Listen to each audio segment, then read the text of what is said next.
what's up you guys? It's your girl Tris and welcome to Tris Reviews. So let's talk about movies. Yay! So as you all know, we haven't seen each other for what? 2-3 weeks? Well, on my part, I don't know if y'all care or not, so I'm just gonna explain it. The reason why I haven't really been uploading videos that much is because I hate looking at myself in the camera. I'm kidding. No. I had my finals weeks. I had my finals weeks, and it was pretty exhausting. I slept like, I don't know, 4 a.m. constantly for a week, and I don't know if I don't know why I'm still alive, but here I am, you know. But since finals week and my term has finished, I have all the time for myself, and that is why I'm going to watch movies. So in honor for this month, March, this month's Women's Month, I've watched 3 movies that had represented and empowered and centered around women. So I know you're all saying, Tris, I thought you're in your finals week. Why are you watching your movies? Well, I wanna watch my movies. Even though I'm really stressed, I just really gotta sneak in a little bit movie. But you know, since it's a Women's Month, I've decided to watch only 3 movies because that's all I can handle. I've watched 3 movies that are absolutely gorgeous, absolutely emotional, and absolutely empowering. As I will explain it to you. And those 3 movies are, first, Roma.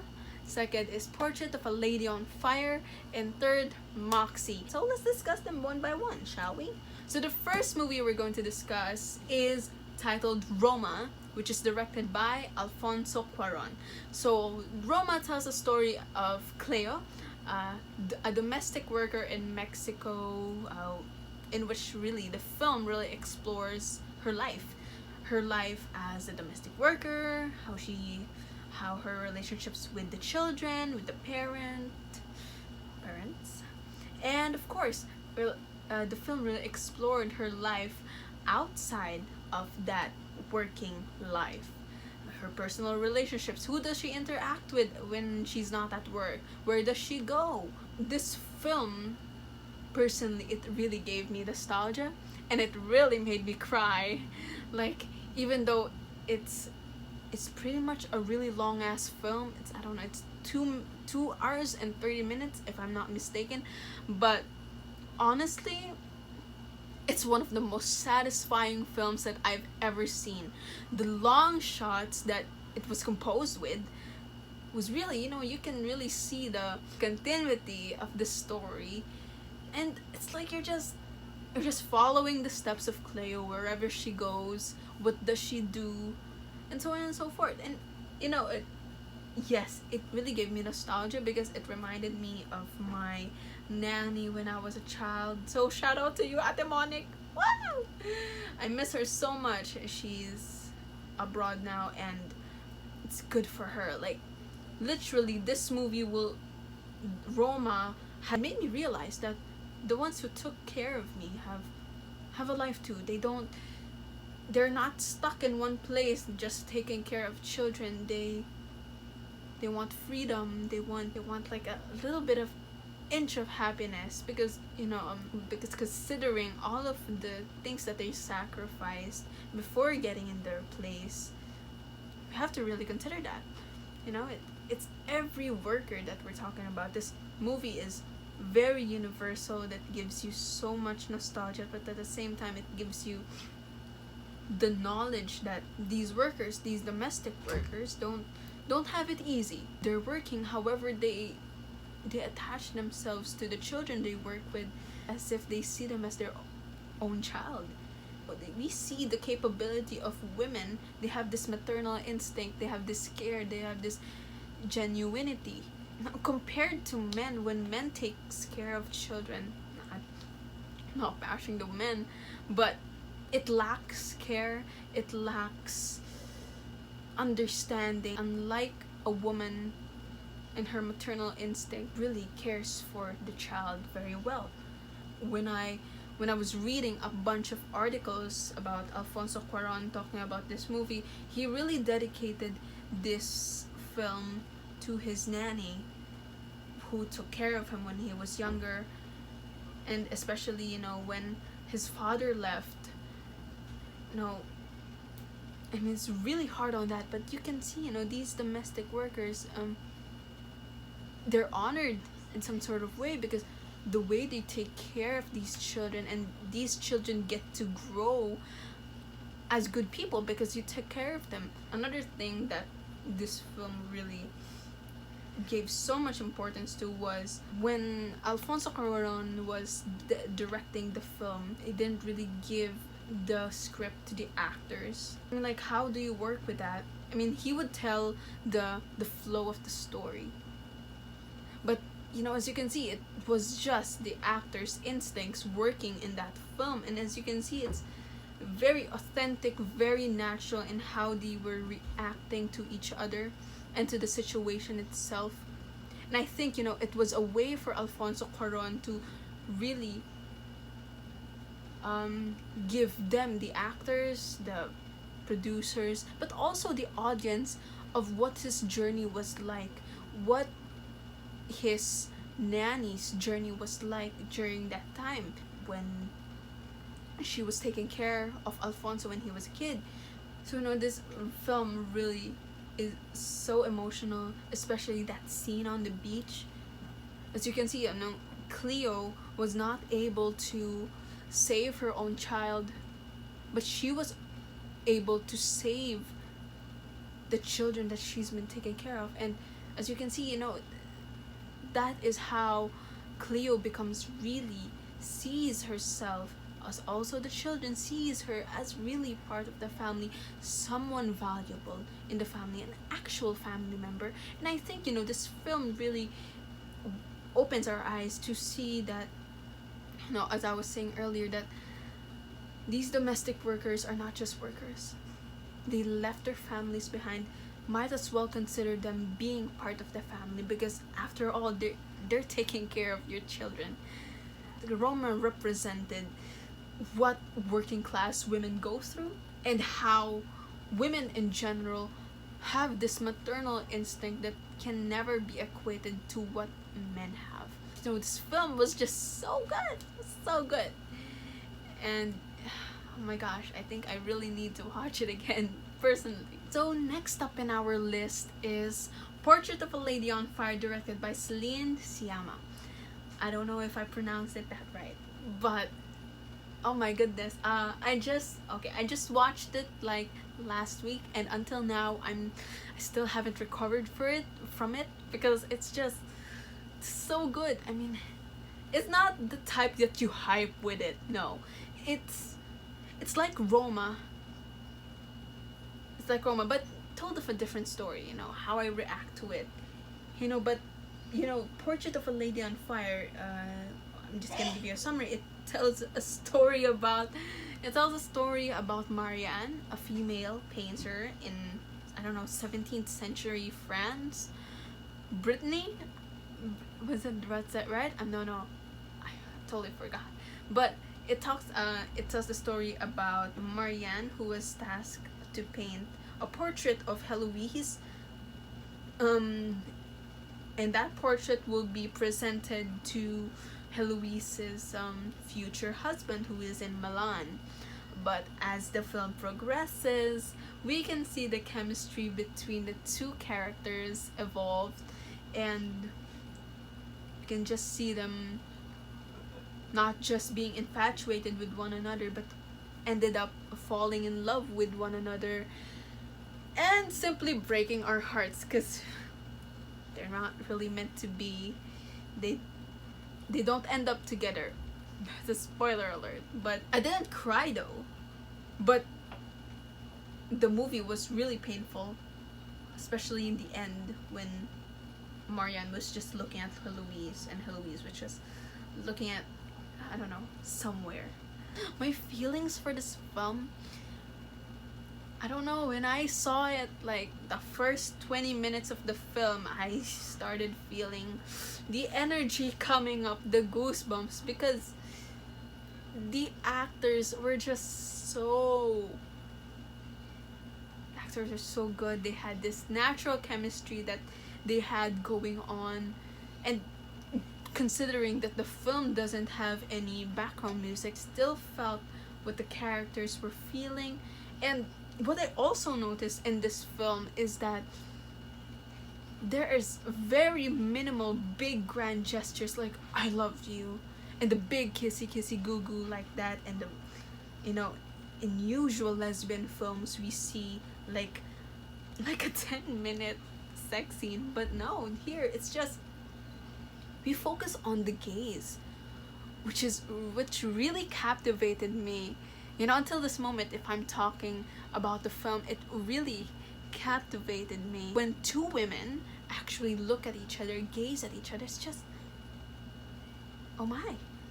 And it's just, you know, it really captures your attention. You start focusing on, there's something about the women's, a female gaze. You see a genuine side to it, but at the same time, it's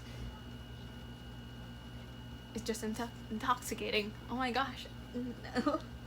But you know, another thing in this film that I noticed is, you know, since the film is about a painter doing art and stuff like that, the film itself is an art, is a painting itself. If you would pause in any of those frames, you would think it's a fucking painting. There's a dark scene, and you know, you're using like just the lighting from a candle, from a fireplace. It incorporates a technique in painting called chiaroscuro, and it definitely looks like that. It really stayed true to the artistry of the film and what it, you know, what it wants to communicate. You know, female love itself. As you can see, it's not just, you know, art as painting presented in the film, but it's also presented as poetry or literature. As you can see, you know, there's a sequence in the film where Heloise discusses Eurydice and Orpheus, and how I don't know, Eurydice doesn't come back for Orpheus, some sort like that. It's actually a symbolism as well as foreshadowing of what will follow in the film, where Marianne is not going to pursue Heloise in any way. She turns away, and just a memory of her will just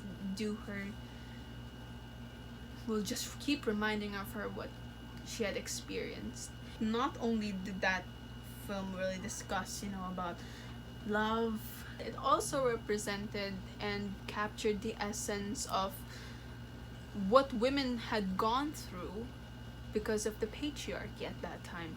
So you can see 17th century women are not really that equal with men. I mean, like, Marianne had to hide under her father's name in order for her paintings to be presented, because as you can see, women don't really, initially in society, they weren't, you know, allowed to have a place in it. You know, in this film talked about, yeah, what women had gone through, but also how the patriarchy has drastically affected these women's lives. For example, the abortion scene of Sophia. We wouldn't really have Sophia pregnant if it wasn't for a man. It's another issue, abortion, in which, you know, in present day society, a lot of people, still many people, don't accept abortion, but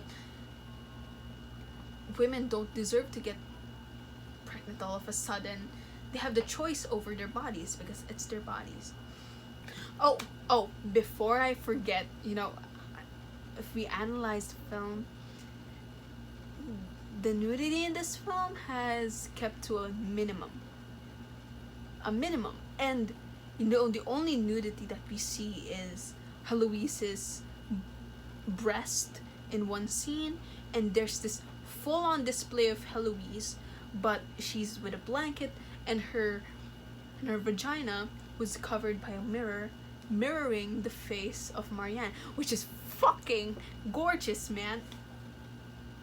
I mean, like, I think this is a way for Siyama to protest, because the film industry has been sexualizing women through the use of nudity. Like, the more that the woman takes off her clothes, shows so much skin, it's sexual. But here, it's not sexual. We see the appreciation for the human body. Siyama did not, Siyama may not have presented the full-on nudity body, full-on nude body to us, but we see, like, oh, I get what she's saying.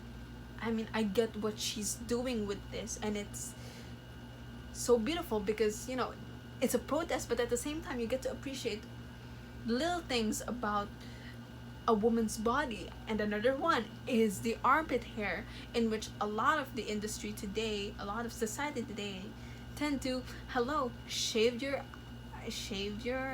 underarm hair. Man, it's normal. Love the direction of Siyama in this film, and it's, you see the political innuendo in this one, and I'm not complaining whatsoever, because I just love it. Boiling it down, it talks about female solidarity.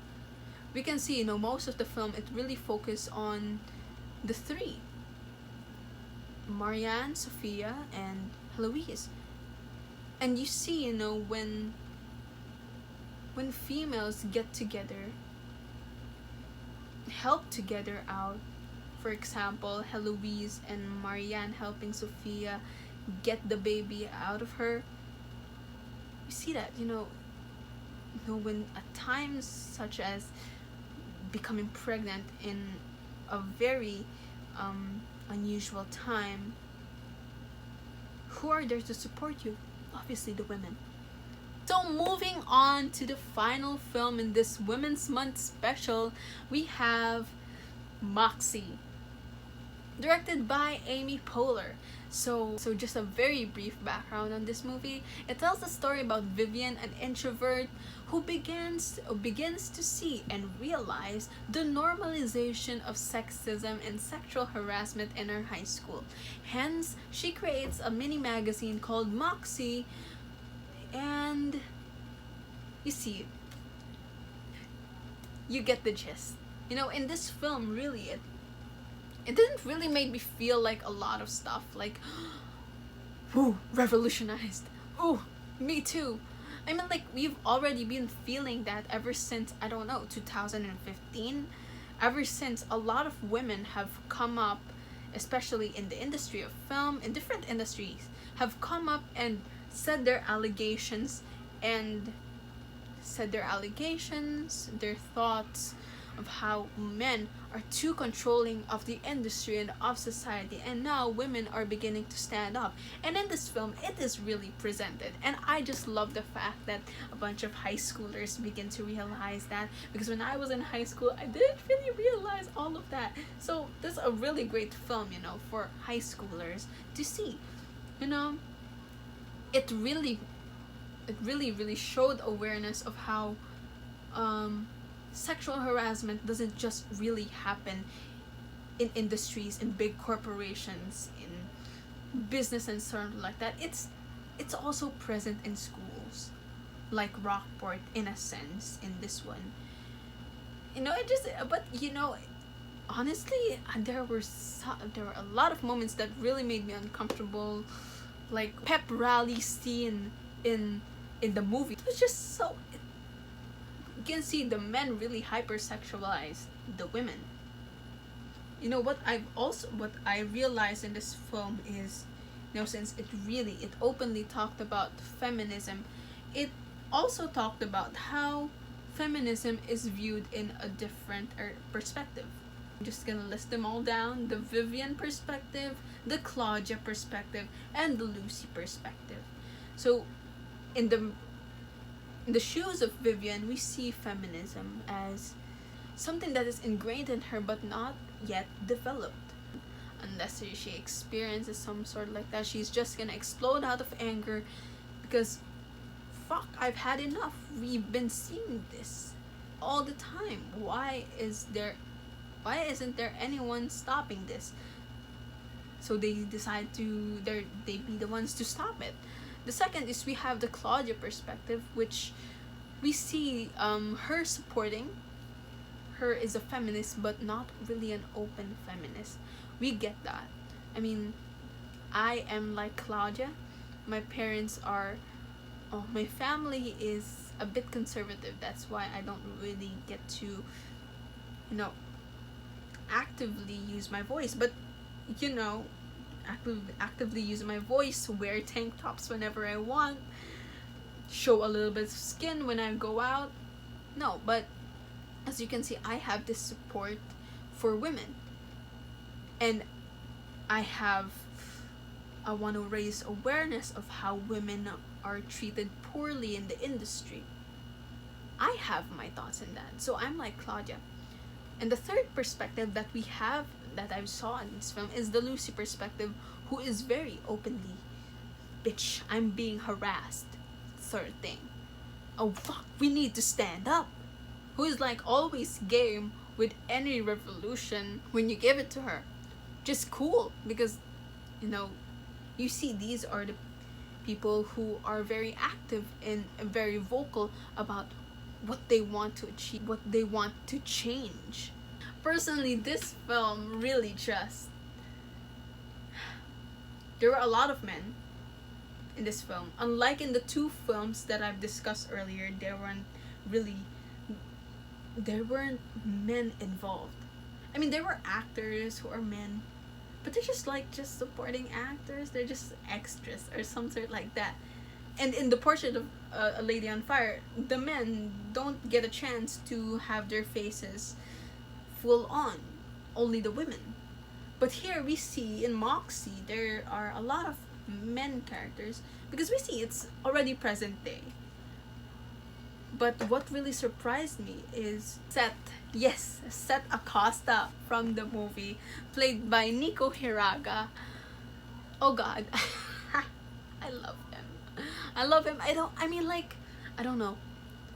This film, presented so much of the revolution, the feminist rebellion. I mean, we see that in history as well, but now it's very prevalent that we see these kinds of things, because society is already thriving. It's already growing into a much better society than before. And we see the change in men also. He's not overly superior, but he cares for the women. And we see this in Seth. I mean, I think Seth is the epitome of what men should be doing today, should be acting like today towards women. Very gentleman. He's not the creepy type to say, hey, let's go out. He gives Vivian the space that she needs. He knows what Vivian is worth of. Presented in the almost sex scene / makeout scene. We also see that there's this scene in the film where he's just so, I don't know, but he's the one who initiated that. It's late. I think I should take you home. Man! In most movies, the girl is usually the one who says that, it's late, I think I should go home. But no, he's the one who said it. It's late, I think I should take you home. Look at me. I mean, I want a guy like Seth. And no, personally, after watching that film, I dreamt of Seth. It was weird. But you see the effect of how women deserves this kind of treatment from the men. So men out there who are watching, be like Seth. Moxie really presented this full-on manifesto of the females. We had enough. women have brains, have talents that are deserved to be seen. And I am very grateful that to grow up in this generation where I see a lot of women have been represented in films and TV shows. I can see the progression of the change in the minds of the people. I know that, and that's when I know that I'm not really gonna worry, because women are being represented because of the other women who paved the road, who sacrificed themselves for us to be recognized. So thank you to all the women who sacrificed, who gave their lives, who work their asses off every day, who feel certain emotions, and it's okay. You are women and you are loved. We thank you, women, and I am proud to be a woman. Yes. Oh god. So, oh my god, that was a really, really long speech, and that was a really long discussion on the films, but you know, I'm really happy to talk with you guys again. And if you have any other movies about women in mind, don't hesitate to comment down below, and you know, let's just share these thoughts, these movies. And have a great day, everybody. Thank you, and happy Women's Month to all the women. Goodbye.